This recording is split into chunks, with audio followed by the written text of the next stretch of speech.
3 things that I hate about my Hyundai Tiburon. Let's get right into it. Reason number 1, lack of power. I personally have the V6 GC version of this car, which means it came stock with about 175 horsepower. Now, yes, that is not very much, and if you have the 4-cylinder version of this car, you're pushing even less than that, and I believe that's around 120 horsepower, roughly, somewhere around there. At the end of the day, you can absolutely have fun in this car, because I do, and I think that you can have a lot of fun in the corners and the curves and the canyons, but that's really with any car that's manual. You can have fun. It's simple, it's just not powerful. But if you're buying this car for power, then you're doing it wrong, because Hyundai Tiburons aren't what you would buy for power. So don't expect to be stretching crazy numbers on the drag strip or anything like that. Get this car to have fun, get this car for reliability, get this car because you like the way it looks and you love it. Quite simple. Reason number 2 of why I hate my Hyundai Tiburon: lack of aftermarket support. This kind of goes along with number 1 of not being powerful, because many cars out there, if they're not powerful, then you can just go out and get a whole bunch of aftermarket parts and really fly.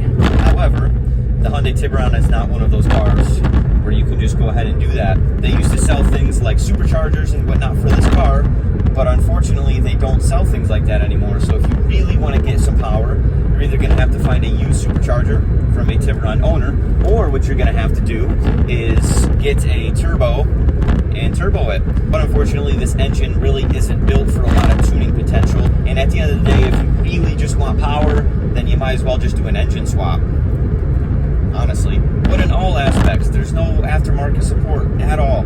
Finding an exhaust for this is kind of slim pickings.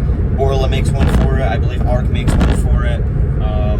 But that's really about it. There's not much. I have an aftermarket eBay exhaust on mine, and it sounds awesome, but it's not a performance exhaust. It's just a catback, just for sound and looks.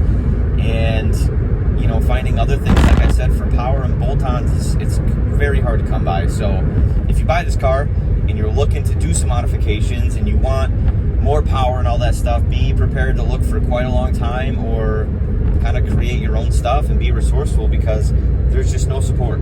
There's nothing. I will say that the Hyundai Tiburon community, like the fan base, is awesome. Everyone's super cool and very helpful on forums and whatnot, but it doesn't solve the fact that there's just not much out there for this car to make it faster and make it better. So, and lastly, going into reason number 3, it's a Hyundai.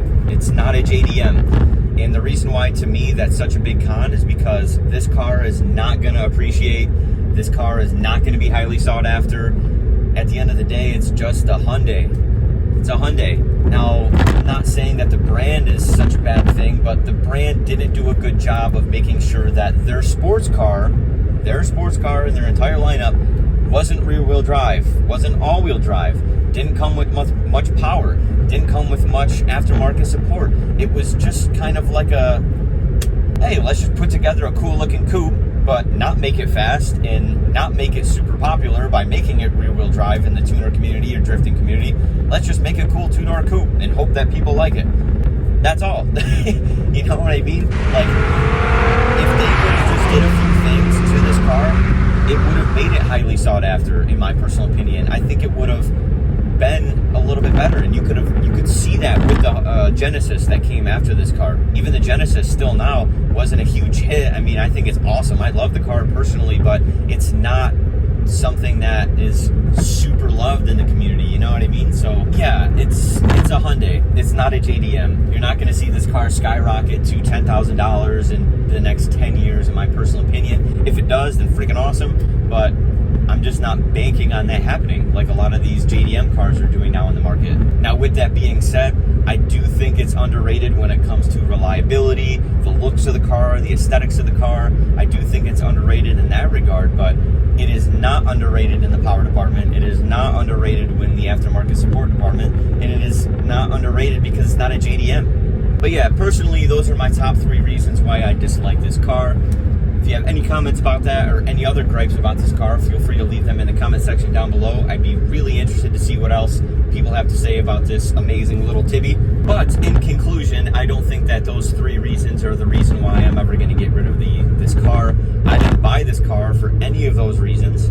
I wasn't expecting it to be a super popular car. I wasn't expecting it to be super powerful, and I wasn't expecting to put 500 horsepower in this car. Thank you guys so much for watching. Looking forward to hearing what you guys have to say about this car in the comment section down below, and I'll see you guys in the next video.